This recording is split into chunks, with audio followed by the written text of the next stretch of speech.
Hare Krishna, Krishna Krishna, Hare Hare, Hare Rama, Hare Rama, Rama Rama, Hare Hare. Hare Krishna. We have gone live by the wrong name. It is not Hindi, it is English. So the name used is Hindi. Sorry, my mind was disturbed. I wrote Hindi. Yeah, so let's get started with Krishna book. And yes, uh, it would be chapter 79. So yeah, mm, let's. What was the paragraph name? I missed it.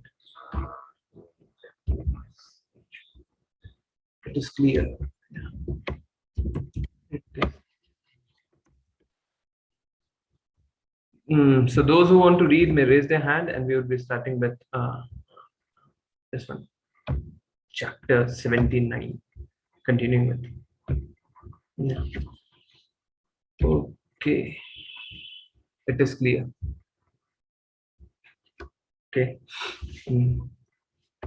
Yeah. No one. I see except Rashi Mataji. No one. Okay. Let me then start, and anyone may join in later.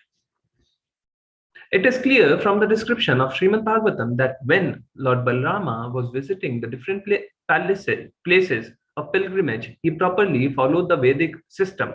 After distributing cows as cows at Setu Bandha, Setu Bandha, cows at Setu Bandha, Lord Balrama proceeded towards Kritamala, and Tamra Parni rivers. Tamra Parni rivers. These two rivers are celebrated as sacred, and Lord Balrama bathed in them both. He then proceeded towards Malaya Hill. The hill is very great, and it is said to be one of the 7 peaks called the Malaya Hills. The great sage Agastha used to live there, and Lord Balrama visited him and offered his respects by bowing down before him. After taking the sage's blessing, Lord Balrama, with the sage's permission, proceeded towards the Indian Ocean. At the point of the cape known today as the Cape Comorin, is the big temple of goddess Durga, who is known there as Kanyakumari. The temple of Kanyakumari was also visited by Lord Ramchandra, and therefore it is to be understood that the temple has been existing for millions of years. From then, some of now there must be some friends of yours and some relatives who would say, how do we know that Ramayana and Bhagavad Gita and this and that existed from time ago? Right? There's a pertinent question. A Mayavadi would not be satisfied with surrenderance. He has to be satisfied with some logic. So what is the logic? Kanyakumari is mentioned as there. The temple is still there. You are not able to see, but it is mentioned. Suppose you are living in a room where you are not able to see sunlight. Does that mean the sunlight is not there? We are living in an environment where we cannot see reality. Does it mean that reality is not there?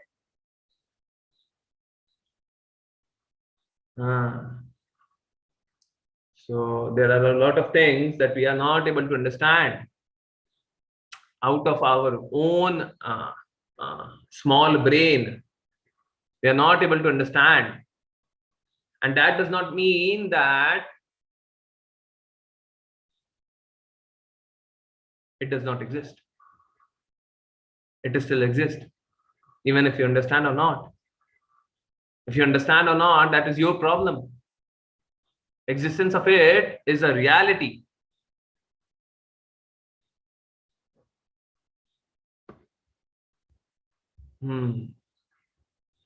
So uh, let's continue. At the point of the cape known today as Cape Comorin is a big temple of goddess Durga, which is today there as Kanyakumari. The temple of Kanyakumari was also visited by Lord Ramchandra, and therefore it is to be understood that the temple has been existing for millions of years. From there, Lord Balarama went to visit the pilgrimage city known as Falguna Tirtha, which is on the shore of Indian Ocean, or the Southern Ocean. Falguna Tirtha is celebrated because Lord Vishnu, in his incarnation as Ananta, is lying there. From Falguna Tirtha, Lord Balarama went on to visit another pilgrimage spot known as Panch Panch Panchap Panchap Sarasa. Difficult to pronounce. Okay, Panch Apsara. Panch Apsara. There also he bathed according to the regulative principle and observed the ritualistic ceremonies. This site is also celebrated as a shrine of Lord Vishnu. Therefore, Lord Balarama distributed 10,000 cows to the local Brahmin priest. From Cape Comorin, Lord Balarama turned towards Kerala. The country of Kerala is still existing in the southern India under the name of South Kerala. After visiting this place, he came to Gokarna Tirtha, where Lord Shiva is constantly worshipped. Balarama then visited the place of Arya Devi, which is completely surrounded by water. From that island, he went on to a place known as Surparka. Surparka. After this, he bathed into the rivers known as Tapi, Payosni, Nir Vindhya, and then he came to the forest known as Danda Karnya. This is the same Dandakarnya forest when Lord Ramchandra lived while in exile. Lord Balarama next came to the bank of the river Narmada, the biggest river in the central India. On the bank of this sacred Narmada is a pilgrimage spot known as Mahishmati Puri. After bathing there, according to the regulative principle, Lord Balarama returned to the Prabhasa Tirtha where he had begun his journey. When Lord Balarama returned to the Prabhasa Tirtha, he heard from the Brahmanas that most of the Kshatriyas in the battle of Kurukshetra had been killed. Balarama felt relieved to hear that the burden of the world has been reduced. Lord Krishna and Balarama appeared on this earth to lessen the burden of military strength created by the ambitious Kshatriya kings. This is the way of materialistic life. This is the way of materialistic life. Not being satisfied by the absolute necessities of life, people ambitiously create extra demands, and their illegal desires are checked by the laws of nature or the laws of God, appearing as famine, war, pestilence, and similar catastrophe. Lord Balarama heard that although most of the Kshatriyas has been killed, the Kurus were still engaged in fighting. Therefore, he returned to the battlefield just on the day Bhimsena and Duryodhana were engaged in the personal duel. As the well-wisher of both of them, Lord Balarama wanted to stop, but they would not stop. When Lord Balarama appeared on the scene, King Yudhishthira and his brothers Nakula and Sahadeva were, as well as Krishna and Arjuna, immediately offered their respectful obeisances, but they did not speak at all. The reason they were silent was that Lord Balarama was somewhat affectionate towards Duryodhana, who had learned from Balaramaji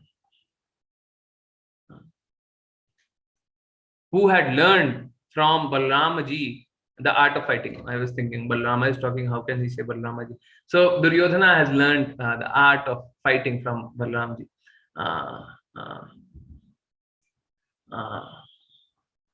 With the club. When the fighting was going on, King Yudhishthira and other thought that Balarama might have come there to say something in favor of Duryodhana, and they therefore remain silent. Both Duryodhana and Bhimsena were very enthusiastic in fighting their clubs, and in the midst of the large audience, each were each very skillfully tried to strike the other while attempting to do so, appearing uh, uh, they appeared to be dancing. Nonetheless, it was clear that both of them were very angry. Lord Balrama wanted to stop the fighting, said, "My dear King Duryodhana and Bhimsena, I know that both of you are great fighters and are very well known in this world as great heroes, but still I think that Bhimsena is superior to Duryodhana in bodily strength. On the other hand, Duryodhana is superior in the art of fighting with the club. Taking this into consideration, my opinion is that neither of you is inferior to the other in fighting. Under the circumstance, there is very little chance that one of you will be defeated by the other. Therefore, I request you not to waste your time fighting in this way. I wish you to stop this unnecessary fight." The good instruction given by Lord Balrama to Bhimsena and Duryodhana was intended for the equal benefit of both of them, but they were so enwrapped in anger against each other that they could not remember only their long-standing personal enmity. Uh, they could remember only their long-standing personal enmity. Each, though only to kill, each thought only to kill the other, and they did not give much importance to the instruction of Lord Balrama. Both of them became like men in remembering the strong acquisition and ill behavior they had exchanged with each other. Lord Balrama, being able to understand the destiny awaiting them, was not eager to go further in the matter. Therefore, instead of saying, he decided to return to the city of Dwarka. When he returned to Dwarka, he was received with great jubilation by relatives and friends, headed by King Ugrasena and other elderly persons who came all forward to welcome him. After this, he again went to the holy place of pilgrimage at Naimisharanya, and the sages, saintly persons, and brahmanas all stood up to receive him. They understood that Lord Balrama, although a Kshatriya, was not retired from the fighting business. The Brahmanas and sages, who were always for peace and tranquility, were very pleased at this. All of them embraced Balrama with great affection and induced him to perform various kind of sacrifices in the sacred spot of Naimisharanya. Actually, Lord Balrama had no business performing the sacrifices recommended for ordinary human beings. He is the supreme personality of Godhead, and therefore he himself is the enjoyer of all sacrifices. As such, his explanatory action in performing the sacrifices was only to give a lesson to the common man, to show how one should abide the injunction of the Vedas. Hare Krishna, Hare Krishna. Shweta. Hare Krishna. The Supreme Personality of Godhead Balrama instructed the sages and saintly persons at Naimisharanya on the subject matter of the living entities, relationship with this cosmic manifestation, on how one should regard this whole universe, and on how one should relate with the cosmos in order to achieve the highest goal of perfection. This supreme goal is understanding that the whole cosmic manifestation rests on the Supreme Personality of Godhead, and that the Supreme Personality of Godhead is also all pervading, even within the minute atom, by the function of his Paramatma feature. Lord Balrama then took the Avabhrit bath, which is taken after finishing sacrificial performances. After taking his bath, he dressed himself in new silken garments and decorated himself with beautiful jewelry. Amidst his relatives and friends, he appeared to be a shining full moon amidst the luminaries in the sky. Lord Balrama is the personality of Godhead, Ananta himself. Therefore, he is beyond the scope of understanding by mind, intelligence, or body. He descended exactly like a human being and behaved in that way for his own purposes. We can only explain his activities as the Lord's pastimes. No one can even estimate the extent of the unlimited demonstrations of his pastimes because he is all powerful. Lord Balrama is the original Vishnu. Therefore, anyone remembering these pastimes of Lord Balrama in the morning and evening will certainly become a great devotee of the Supreme Personality of Godhead, and thus his life will be successful in all respects. Thus ends the Bhaktivedanta purport of the 79th chapter of Krishna, the liberation of Balavala and Lord Balrama's touring to the sacred places. Hare Krishna. Hare Krishna, Hare Krishna, Krishna Krishna, Hare Hare, Hare Ram, Ram Ram, Hare Hare. Hare Krishna, Krishna Krishna, Hare Hare, Hare Ram, Ram Ram, Hare Hare. Hare Krishna, Krishna Krishna, Hare Hare, Hare Ram, Ram Ram, Hare Hare. Hare Krishna, Hare Krishna. So again and again, we are seeing one very interesting thing. Balrama is doing this act, that act, that act, and Lord Balrama is no other than Krishna, expansion of Krishna. So what is the reason? We talk so less about Lord Balrama. We should be talking more, isn't it? Uh, and we should treat Balrama as equal to Krishna, because Krishna and he is expansion are non-different. Yeah. So we should treat Balrama to be equal to Krishna, and in that way, we should always talk of Krishna and Lord Balrama, isn't it? But why don't we talk? Why don't we talk so often? Can anyone answer this one? Why don't we talk about Lord Balrama so often?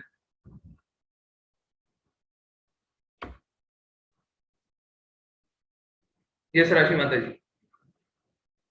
We should be talking even more often. Yes, we talk, but not that often, isn't it?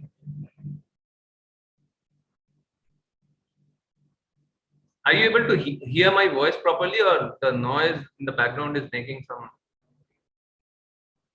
trouble?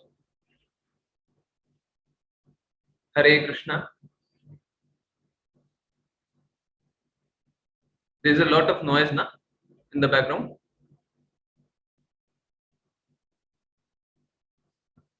Hare Krishna. Please answer.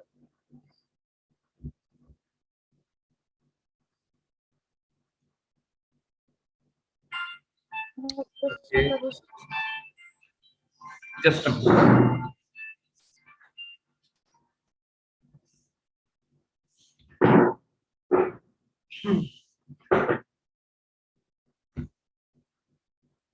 Okay, my voice is clear.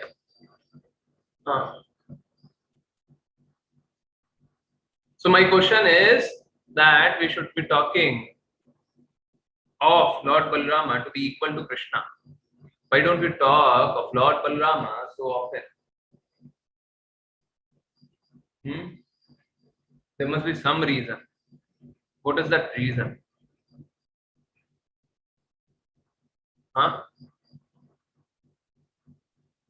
Yes, Krishna and Balrama are not different. And we saw many pastimes of Lord Balram, who is no other than Krishna himself, expansion of Krishna.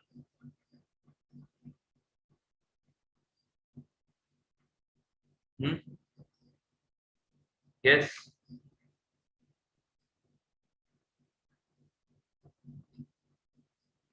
No one would answer? Very simple answer. No one?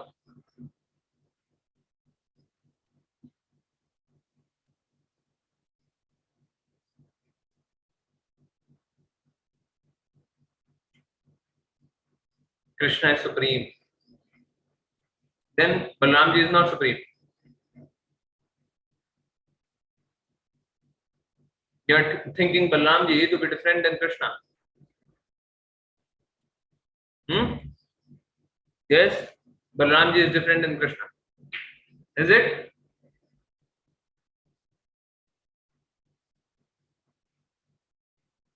Yes, Balramji is also an incarnation of Krishna. But how often do you talk about Balramji? Not that often, right? Why? You talk of Krishna, Krishna, Krishna, Krishna, Krishna. Not that often of Balramji. Why? Why?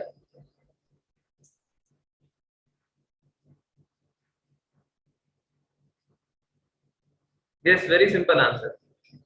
Guru always talk about Krishna. So simple answer. Guru always talk about Krishna, so we will talk about Krishna. Done. Again, that personal feature where Krishna wants to liberate every one of our sins. Krishna is personally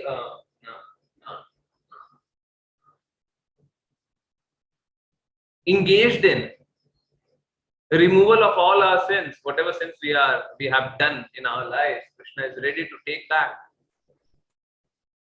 We have done a lot of sins, and Krishna very happily wants to liberate us of all our sins. That can only happen in personal form of Krishna, where we see Krishna in personal form is where personal relationship is not there. How would that sin go? How would that connection be established? How would that establishment has a strong footing? Yes, Balramji is known as Krishna, and Balramji can perform each and everything that Krishna can perform. We saw many activities that Balramji is doing as par as Krishna. At par. Yes, at par as Krishna.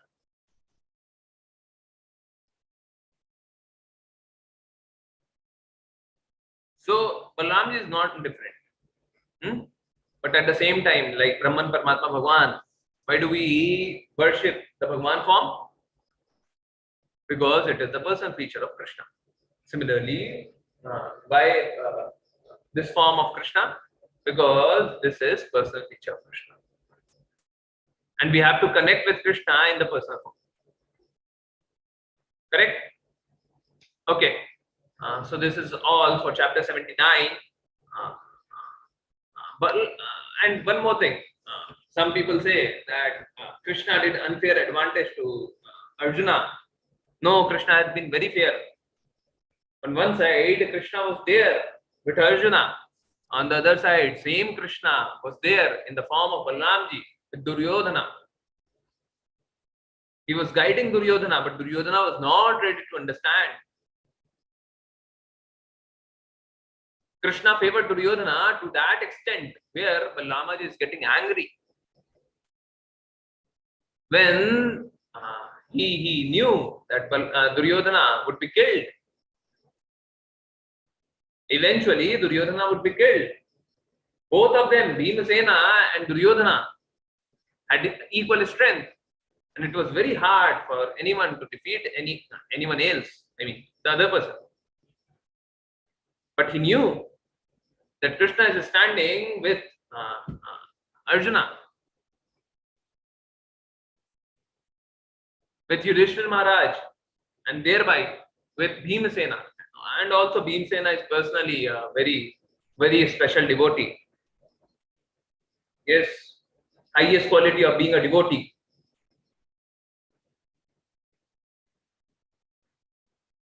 So when Krishna knew this, when Balrama knew this, Balrama knew that my Duryodhana would eventually lose.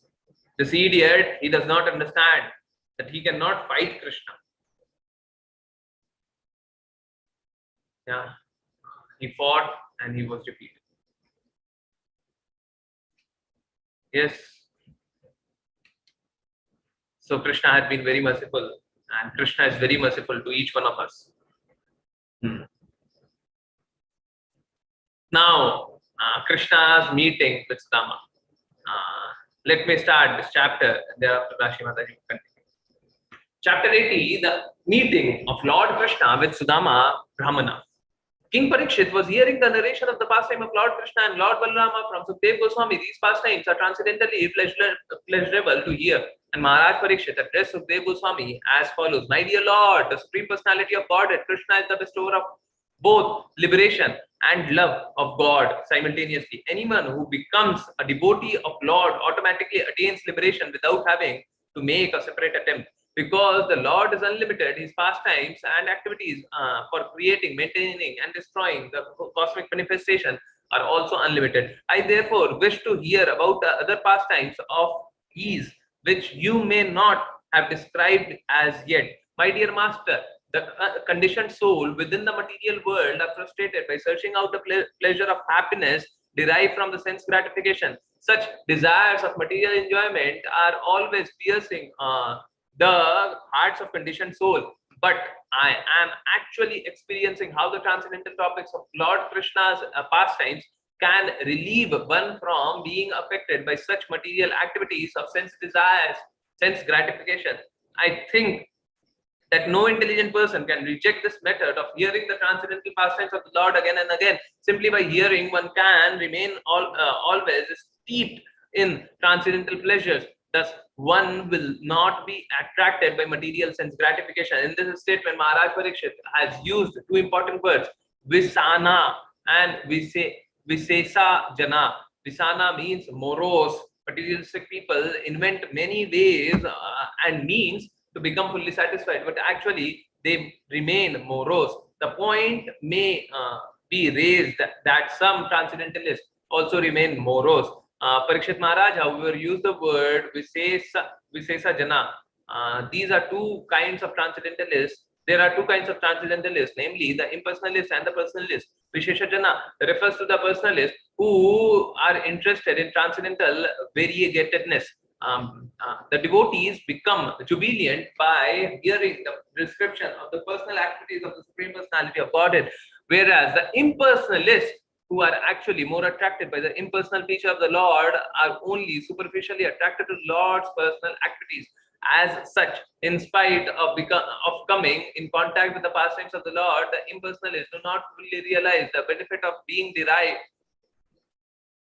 realize the benefit to be derived, and thus they become just as morose as the materialists do not do in pursuing their fruitive activities. King Parikshit continued, the ability to talk can be perfected only by describing the transcendental qualities of the Lord. The ability to work with one's hand can be successful only when one engages himself in the service of the Lord with those hands. Similarly, one's mind can be peaceful only when one simply thinks of Krishna and full Krishna consciousness.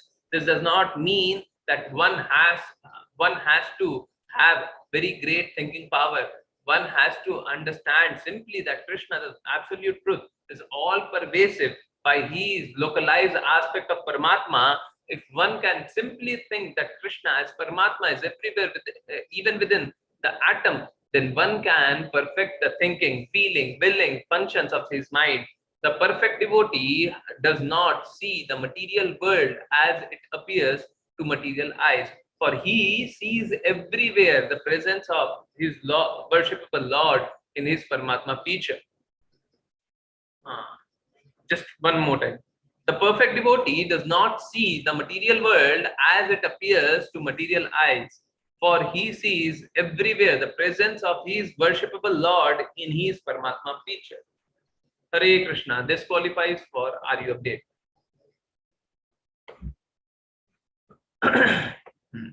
Please note.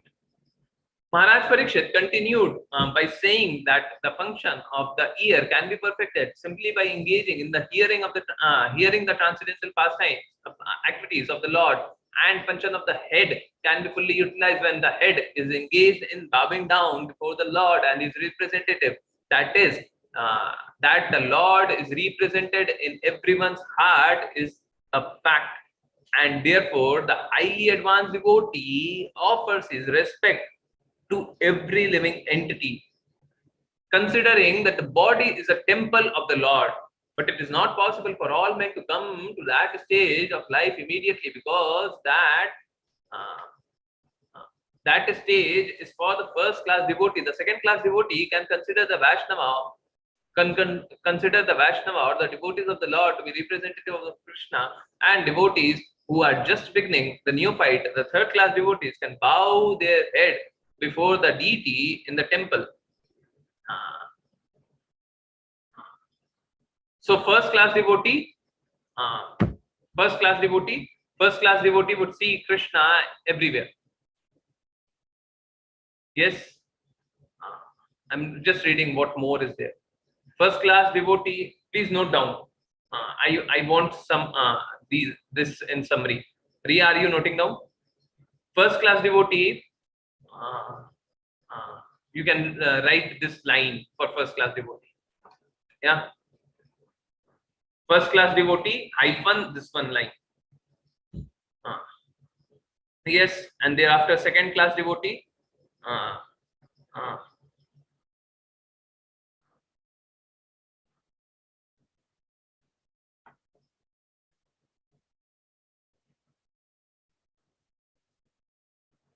yes.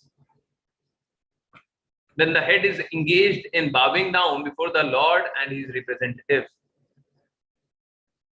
Yes. Third class devotee. Okay. Again, second class devotee is written.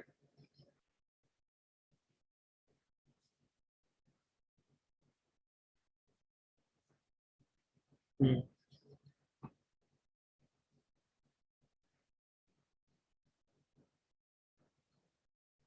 Hmm. So first class devotee would see Krishna everywhere. Second class devotee would bow down uh,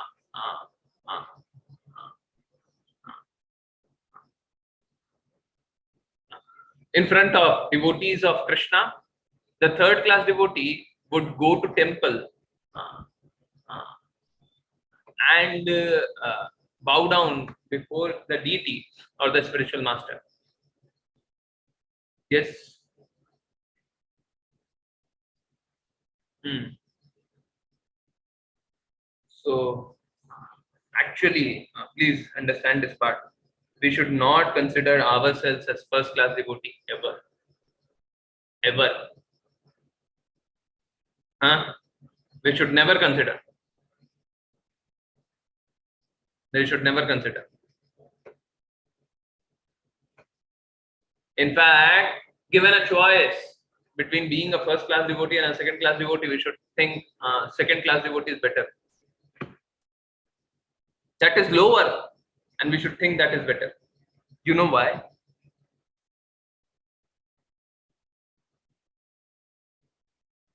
Can someone explain me why? A second class devotee is better than the first class devotee. As a devotee, we should have this in our heart. Although first class devotee is definitely better. Yeah. Can anyone explain why second class devotee is better than first class devotee? In what respect it is better? Hmm? Can someone please explain? No? Hmm. Okay. Yes. Waiting more answers.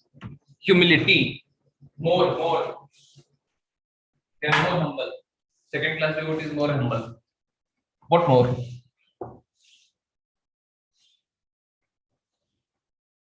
Hmm?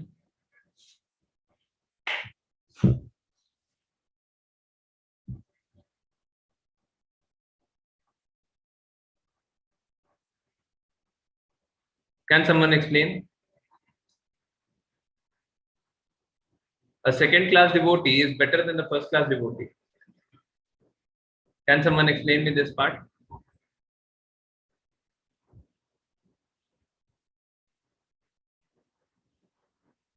No?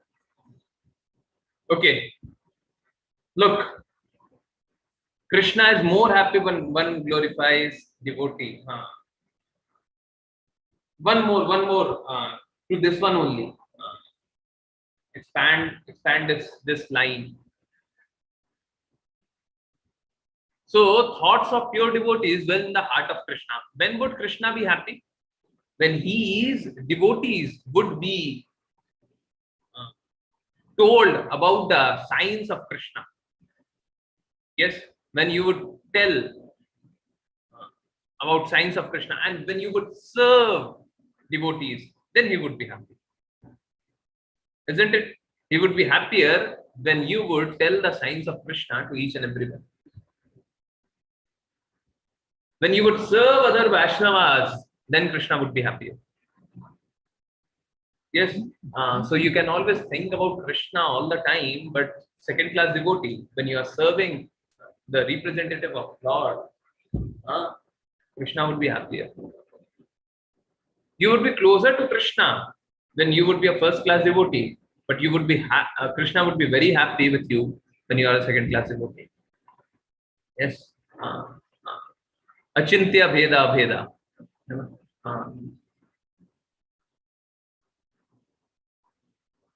Yes, so this is second class devotee, and third class devotee would go to temple and bow down before the Lord. Yes. So let me continue from here. The third class devotee.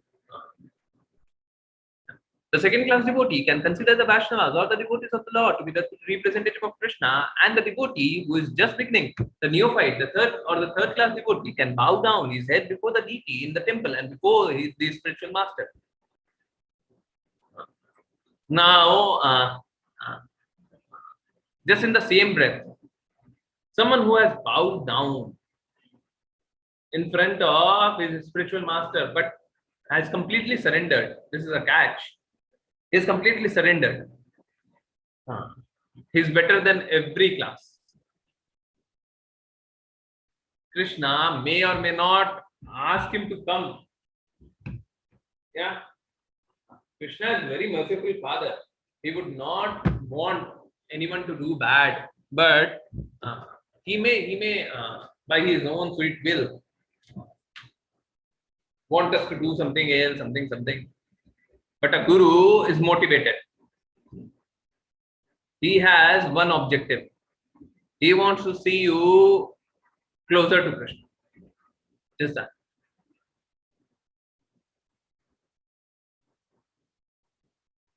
On hearing the state, okay. So, who is the direct manifestation of the Supreme Personality of Godhead? Therefore, in the neophyte stage, in the intermediate stage, or the fully advanced perfected stage, one can make the function of the head perfectly by bowing down before the Lord or his representative. Similarly, one can perfect the function of the eyes by seeing the Lord and his representative. In this way, one can elevate the functions of the different parts of the body to the highest perfectional stage simply by engaging them in the service of the Lord or his representative. If one is able to do nothing more, he can simply bow down before the Lord and his representative and drink the Charnamrita, the water which has washed the lotus feet of the Lord or his devotees. On hearing this statement of Maharaj Parikshit, Sukhdev Goswami was overrun with the devotional ecstasy because of King Parikshit's advanced understanding of the Vaishnava's philosophy. Sukhdev Goswami was already engaged in describing the activities of Lord, and when asked by Maharaj Parikshit to describe further, he continued to narrate Srimad Bhagavatam with great pleasure. There was a very nice Brahmana friend of Lord Krishna. As a perfect Brahmana, he was very elevated in transcendental knowledge, and because of his advanced knowledge, he was not at all attracted by material enjoyment. Therefore, he was very peaceful and had achieved supreme control over his senses. This means that the Brahmana was a perfect devotee, because unless one is a perfect devotee, he cannot achieve the highest standard of knowledge. It is stated in Bhagavad Gita that a perfect person has come to the perfection of knowledge, surrenders unto the Supreme Personality of Godhead. In other words, any person who has surrendered his life for the service of the Supreme Personality of Godhead has come to the point of perfect knowledge, the result of perfect knowledge is that one becomes detached from the materialistic way of life. This detachment means complete control of these senses, which are always attracted by material enjoyment. The senses of the devotee become purified, and in that stage of senses, in that stage, the senses are engaged in the service of the Lord. That is the complete field. That is the complete field of devotional service. Although the Brahmana friend of Lord Krishna was a householder, he was not busy accumulating wealth for very comfortable living, and therefore he was satisfied by the income which automatically come to him according to his destiny. This is the sign of the perfect knowledge. A man with perfect knowledge knows that one cannot be happier than he is destined to be. In the material world, everyone is destined to suffer a certain amount of distress and enjoy a certain amount of happiness. The amount of happiness and distress is already predestined for every living entity. No one can increase or decrease happiness of materialistic way of life. The Brahmana, therefore, did not exert himself for more material happiness. Instead, he used his time for advancement of Krishna consciousness. Externally, he appeared very poor because he had no rich clothes, and could not provide rich clothes for his wife, because their material condition was not very opulent. They were not even eating sufficiently, and thus both he and his wife appeared very thin. The wife was not anxious for her personal comfort, but she felt concerned for her husband, who was such a pious Brahmana. She trembled due to her weak health, and although she did not like to dictate her husband, she spoke as follows: My dear Lord, I know that Lord Krishna, the husband of Goddess of Fortune, is your personal friend. You are also a devotee of Lord Krishna. He is always ready to help his devotees. Even if you think that you are not rendering any devotional service to the Lord, still you are surrendered to Him, and the Lord is the protector of the surrendered soul. Moreover, I know that Lord Krishna is the ideal personality of Vedic culture. He is always in favor of the Brahminical culture, and he is he is very kind to the qualified Brahmana, and you are most fortunate person because uh, you have as your friend the Supreme Personality of Godhead. The Lord Krishna is the only shelter for personalities like you, because you are fully surrendered unto Him. You are saintly, learned, and fully in control of your senses. Under the circumstance, Under the circumstances, Lord Krishna is your only shelter. Please therefore go to him. I'm sure that he will immediately understand your impoverished position. You are a householder. Therefore, without money, you are in distress. But as soon as he understands your position, he will certainly give you sufficient riches so that you can live very comfortably. Lord Krishna is now the king of the Bhoja, Vrishni, and Andhaka dynasty, and I have heard that he never leaves his capital city Dwarka. He is living there without outside engagements. He is so kind and liberal that he immediately gives everything, even his personal self, to anyone who surrenders unto him. Since he is prepared to give himself personally to his devotee, there is nothing wrong in giving some material riches. Of course, he does not give much material wealth to his devotees if the devotee is not very much fixed. If the devotee is not very much fixed, but I think that in your case, he knows perfectly well how much you are fixed in devotional service. Therefore, he will not hesitate to award you some material benefit for the bare necessities of life.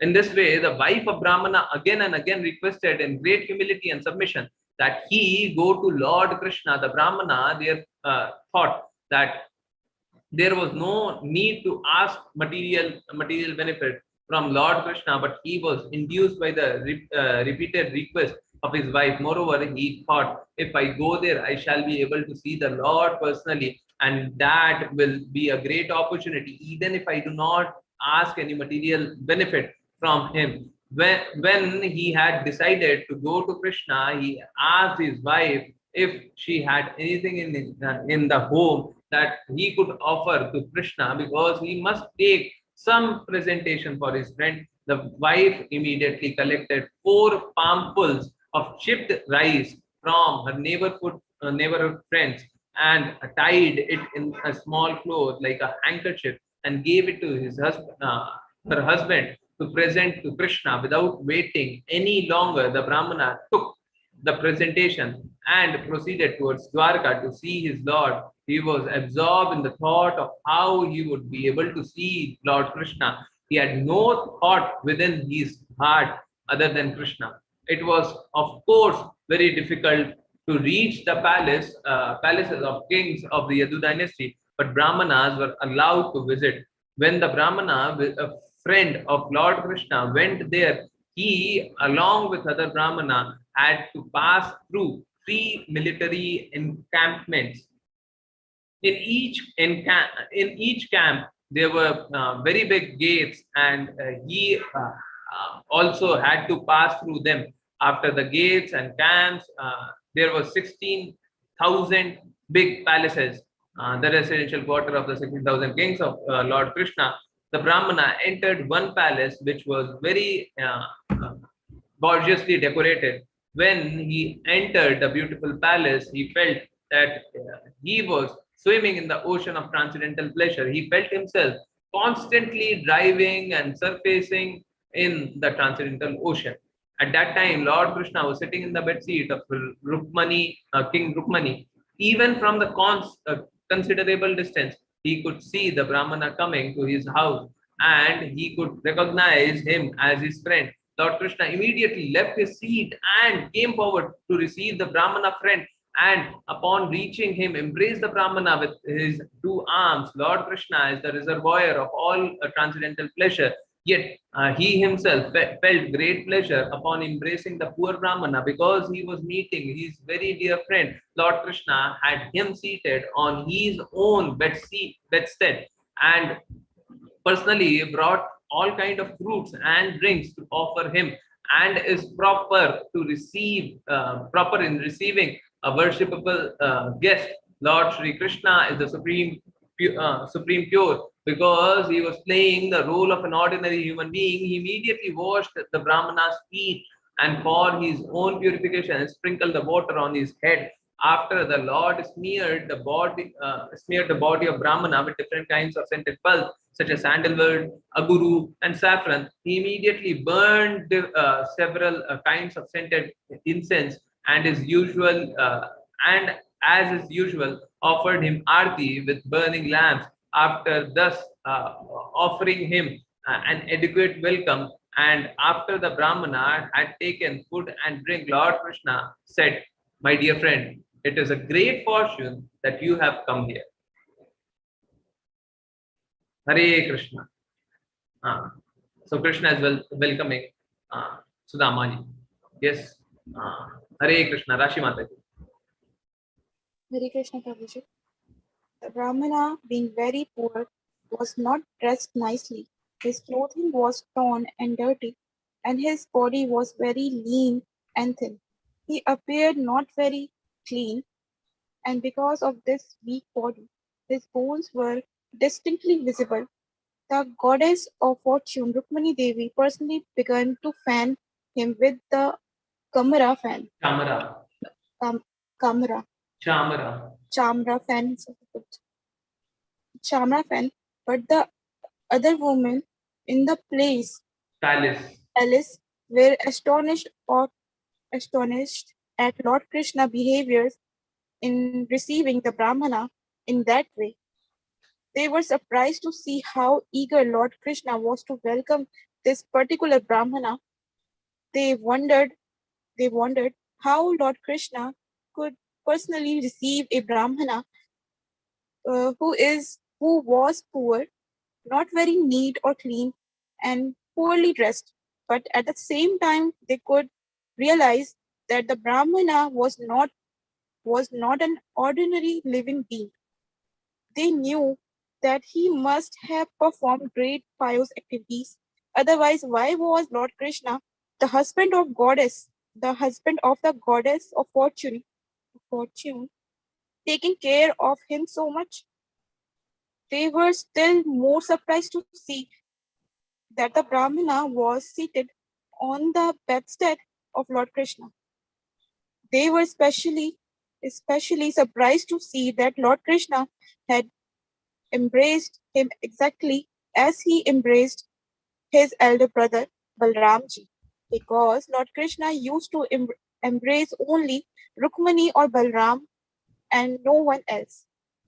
After the Brahmana had been received nicely and seated on Lord Krishna's own cushioned bed, he, he and Krishna took each other's hand and began to talk about their early life when when they had both lived under the protection of the uh, under when they had both lived under the protection of the Gurukula and a boarding school. The Lord Krishna said, "My dear Brahmana friend, you are most intelligent personality, and you know very well the principles of religious life. I believe that after you finish your education at the house of our teacher, and after your sufficiently uh, remun, remunerate, what is that, Prabhuji? Remunerated him, you must have gone back to your home and accepted a suitable wife.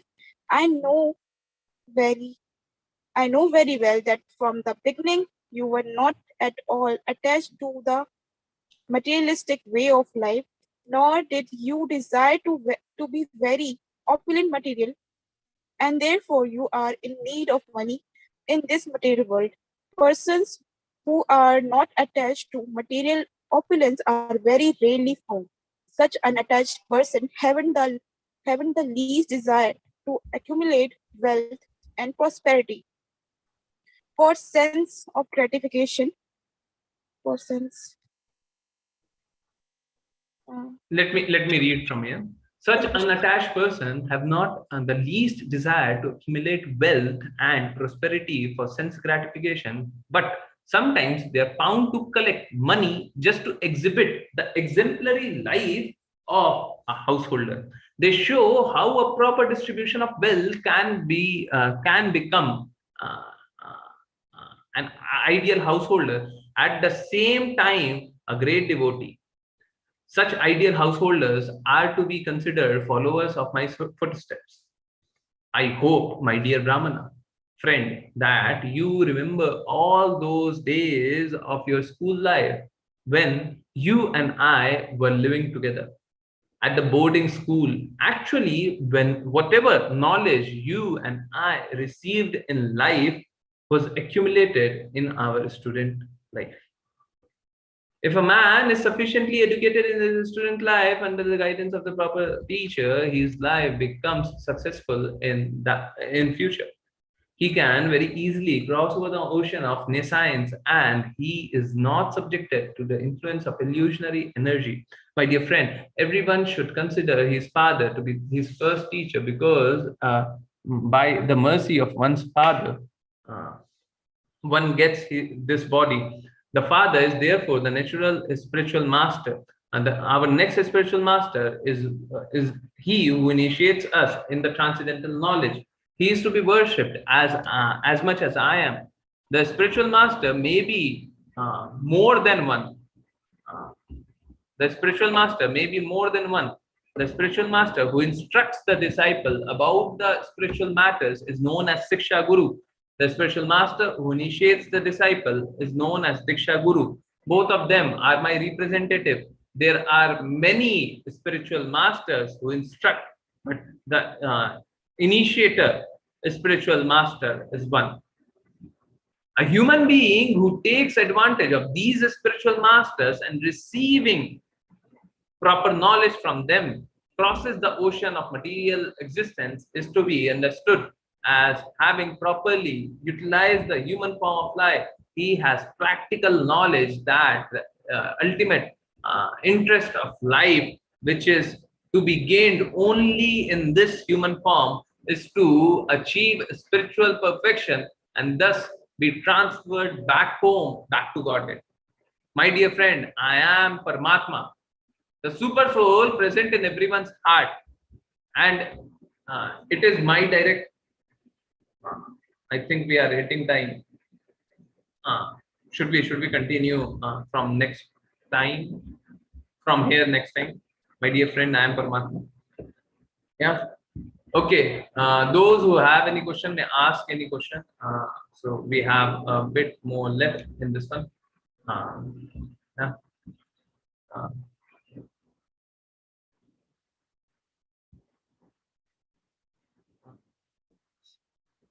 okay. So let's do Vaishnav Pranamantra before we proceed further. Rashi Mataji, should I do it? Or would you be doing it? Would you do? Yes, Mataji, please start. Hare Krishna Prabhuji. Hare Krishna. Vanchakalpatarubhyascha Vansha kalpa tarubhyascha कृपा सिन्धुभ एव च kripa sindhubhya eva cha पतितानां पावनेभ्यो patitanam pavanebhyo वैष्णवेभ्यो नमो नमः। vaishnavebhyo namo namaha. Anant Koti Vaishnav Vrinda ki, जय Divine Srila Prabhupada ki, जय Bhagavad Gita की, जय श्रीमद् भागवतम की, जय सभी भक्तों की जय। जय। हरे कृष्णा कृष्ण कृष्ण कृष्ण कृष्ण हरे कृष्ण हरे हरे हरे राम राम हरे राम हरे हरे हरे कृष्णा कृष्ण कृष्ण कृष्ण हरे Krishna Hare Hare Ram Ram Hare Hare Hare Krishna Krishna Krishna Hare Hare Hare Ram Ram Ram Hare Hare Hare Krishna everyone. Hare Krishna. Thank you everyone for joining in. Look, I'm giving some question has been asked. I'm giving you very simple thing. Yesterday someone told me, let me read from that only. I believe that devotee told me in Hindi. If that is in Hindi, I would convert that to English, and then we would read. Yes. Prabhupada ji says, if Guru is sad by our deeds, whatever we do, Guru is sad by what we do, then no one would save us. If Guru is sad by what we did, no one can save us.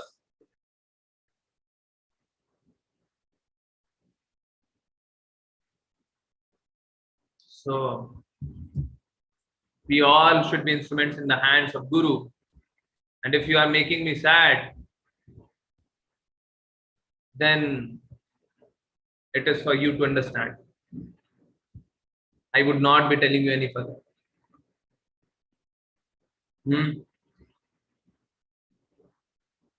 Those devotees who work and who helplessly fall, it is completely fine. We should not live that kind of life where we fall. It should not be acceptable to us. But Guru knows it, that you are trying. When you are trying, Krishna gives full marks. So Guru gives full marks. Guru is a servant and servant and servant and servant and servant and servant and servant and servant of Krishna. So Guru gives full marks for honestly trying. You may not be perfected in your work, but Guru would be happy. But if you intentionally do anything wrong,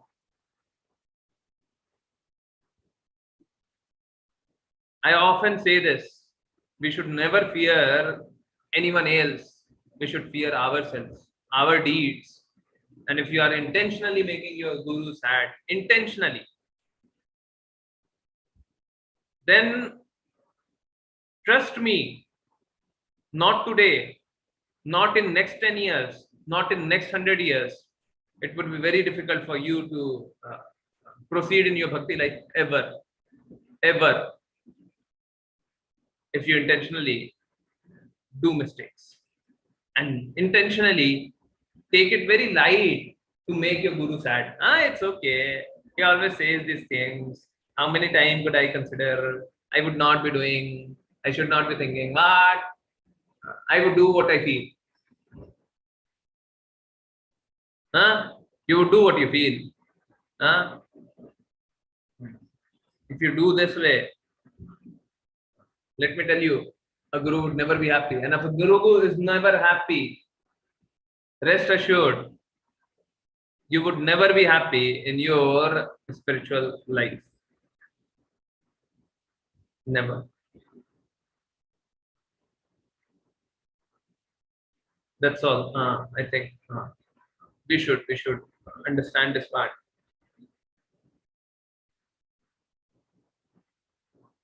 We should never take this way. The endeavor to serve our guru, the endeavor to serve our guru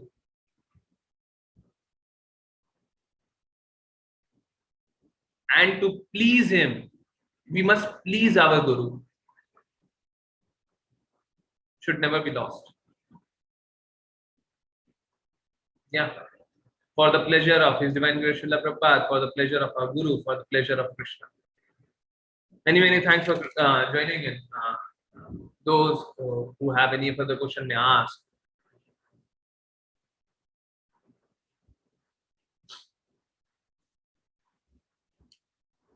Again, foolishly, if you do mistakes, it's bad. It's very bad. But no, Guru would forgive. Guru would forgive. If you foolishly do, but if you intentionally do, rather I should say, Guru may forgive you. May not. That too is possible. If you intentionally do mistakes, then if Guru gets angry, Krishna never saved Durvasa Muni. I would just tell you this. Krishna never saved Durvasa Muni. Krishna said that you bow down to lotus feet of Amrish Maharaj. And if Amrish Maharaj forgives you, then my Sudarshan Chakra would stop chasing you. Amrish Maharaj can stop the Sudarshan Chakra. I won't.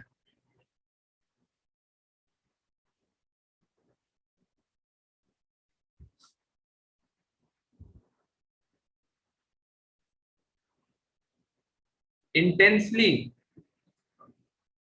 with great force.